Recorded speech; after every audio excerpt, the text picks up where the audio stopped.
ஆரோக்கியமான உணவு, நல்ல படுக்கை அறை, சரியான குளியல், திறமையை வளர்த்துக்குன்னு பிரத்தியாருக்கு உதவக்கூடிய தொழில். விவசாயம் ஃபஸ்ட்டு தொழில் தான். எல்லோரும் விவசாயம் பண்ணுறது இல்லை, கஷ்டமான தொழில்னு அதை விட்டுறாங்க. பரவாயில்ல, ஏதோ ஒரு தொழில் பிரத்தியாருக்கு உதவியாக செய்கிறதுக்காக அதுலேருந்து நீங்கள் பணத்தை சம்பாதிச்சு உங்கள் வாழ்க்கையை கொண்டாட்டமாக வச்சுக்கோங்க, சந்தோஷமாக வச்சுக்கோங்க. நல்ல வண்டி வச்சுக்கோங்க, நல்ல வீடு கட்டிக்கோங்க, நல்ல உடுப்புகளை போடுங்க, ஆரோக்கியமாக வாழுங்க.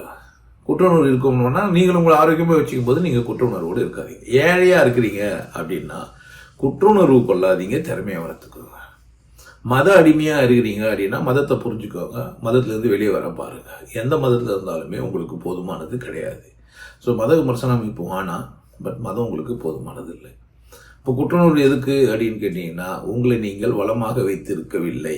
நீங்கள் உங்களை பார்த்து கேளுங்க, நீ நல்லா இருக்கிறியா, நான் நல்லா இருக்கிறேனா, நான் சரிதானா, நான் என் தேவைகளெல்லாம் சந்திக்கிறேன்னா, நான் பிறந்துட்டு நான் செத்துருவேனா, எனக்கு என்ன வேணும், நான் என்ன என் வாழ்க்கையில் இல்லாமல் இருக்கிறேன் அப்படிலாம் நீங்களே உங்களை பார்த்து கேட்டிங்கன்னா, உங்களை பார்த்து நீங்கள் கொண்டாடினீங்கன்னா, மகிழ்ச்சியாக இருந்தீங்கன்னா உங்களுக்கு குற்றுணர்வு வராது, வர வேண்டிய அவசியம் கிடையாது.